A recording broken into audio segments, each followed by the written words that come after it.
Good morning, everyone. Welcome to this week's episode of Tooth Teacher Tuesday. As always, I'm your humble host, Dr. Steven Zahm. Today, we're starting, in the past, we've done a number of different interconnected videos that have been a series of videos around a related subject. And so today's video is going to start off another series of interrelated videos. The topic being about replacing missing teeth.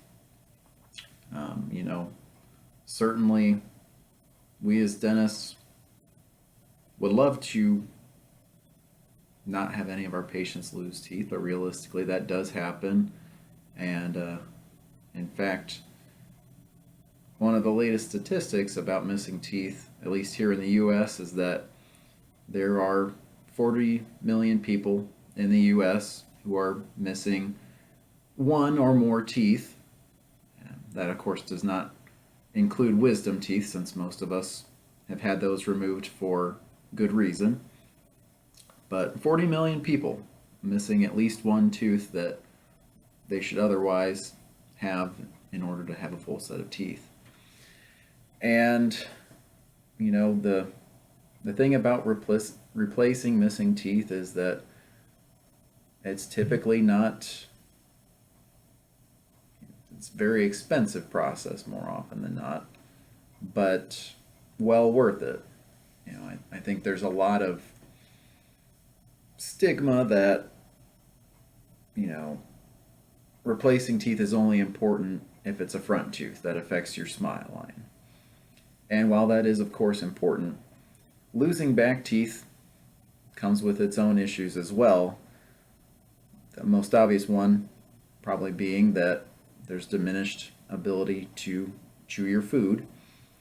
But missing any tooth is going to not only affect your ability to eat and speak, but with every tooth that we lose, that's all of your chewing force being put on fewer and fewer teeth. That means there's fewer teeth to support all that force, and the ones that are remaining, therefore, are picking up the slack and taking extra force, which a lot of time kind of creates a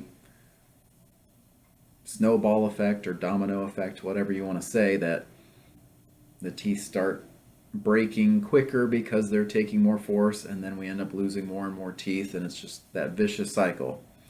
So, not just front teeth, but back teeth, it's important to replace them if in the unfortunate event that they are lost. And so, over the next few weeks, we're going to talk about how missing teeth can be replaced.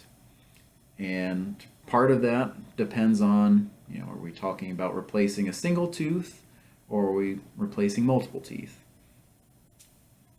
And that's going to more or less affect how we go about replacing them. A lot of times there can be a number of combinations of how we're replacing teeth, but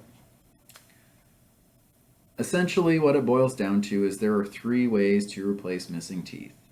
And in future videos we'll go in more depth with what those 3 different options are. But I usually ask my patients, okay, if we're going to replace this tooth or teeth, would you rather replace them with something that's permanent and fixed in place, or with something removable? If they want to do something removable, that's going to look something more or less like this. That's a removable partial denture, and they come in all different varieties of sizes, shapes, materials, and so we'll go a little bit more in depth here in a few weeks. But if a patient's interested in something more permanent and fixed to replace a missing tooth, our options are either a dental bridge, which a bridge is going to be where almost like the name would imply, a bridge connects 2 different sides of a body of water or a valley or something.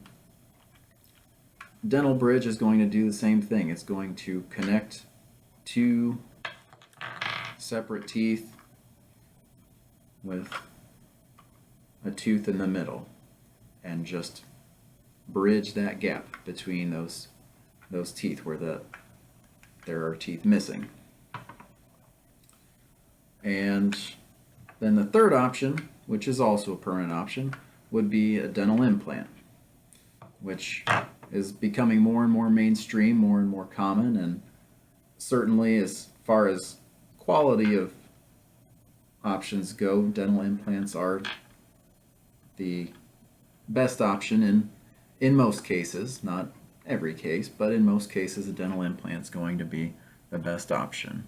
And essentially, dental implant is just a small titanium post, same kind of titanium that's used in artificial knees, hips, and the like.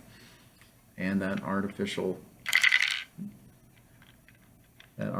titanium post is just placed in the bone, and then a crown is placed on top of that to replace that tooth.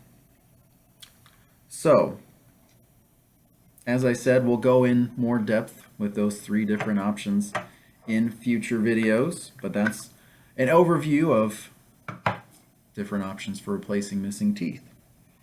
So, I want to thank you for your time today, and I hope you will join me in the future episodes to talk more about these different options. So, until next time, take care and have a great week.